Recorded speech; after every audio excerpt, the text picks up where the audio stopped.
Hello friends, જય શ્રી કૃષ્ણ. કેમ છો બધા? મજામાં ને? તો આજે હું મિત્રો બટેકાને 4 થી 5 મહિના સુધી એવા ને એવા રહે, તે બિલકુલ બગડે નહીં, તો તેનો હું આજે વિડીયો લઈને આવી છું મિત્રો. તો ઘણીવાર કેવું થતું હોય છે કે આપણા બટેકા છે ને એમાંથી ફણગા ઉગી નીકળતા હોય છે, એટલે કે બટેકા ઉગી જતા હોય છે હે ને.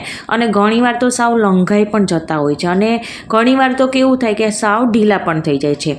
તો એવું કેમ થાય છે મિત્રો? તો તે સૌથી પહેલાં જાણીએ.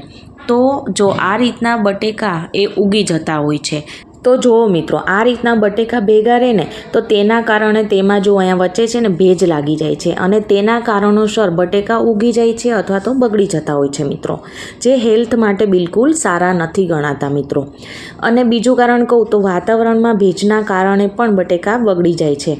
તો આપણે બટેકાને એવી જગ્યા ઉપર રાખીશું કે જ્યાં તડકો પણ ના લાગે. જો તડકો લાગી જાય, જો બટેકાને ગરમી લાગે ને તો પણ તે આ રીતના ફુગાઈ જાય છે, મતલબ કે તે ઉગી જતા હોય છે મિત્રો.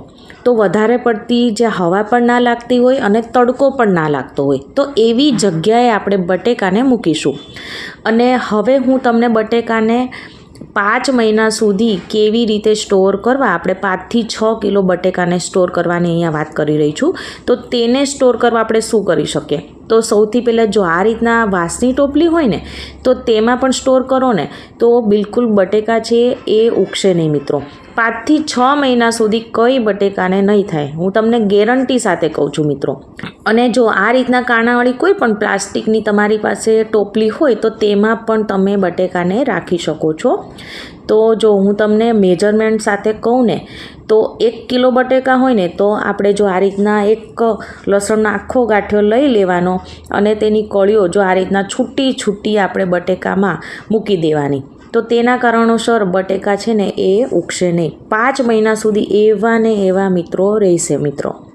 અને બીજી ટ્રીક બતાવું તો જો આ રીતના છોકરાઓને આપણે નોટબુકો હોય તેના કાગળિયા હોય અથવા ન્યૂઝપેપરના કાગળ હોય, તો તેને જો આ રીતના આપણે નાના નાના ટુકડામાં ડિવાઈડ કરીશું, અને જો આ રીતના 2 બટેકા વચ્ચે મૂકીશું. જો આ રીતના મૂકીશું ને એટલે પણ ભેજ નહીં લાગે અને એકાબીજા બટેકાના સંપર્કમાં નહીં આવે, અને તેનાથી જ આપણા બટેકા છે ને એ ઉગશે નહીં મિત્રો. જો આ રીતના કરશો ને મિત્રો એટલે તમારા બટેકા 5 થી 6 મહિના સુધી એવા ને એવા રહેશે, તે બિલકુલ ઉગશે નહીં અને કડક ને સરસ એવા રહેશે મિત્રો.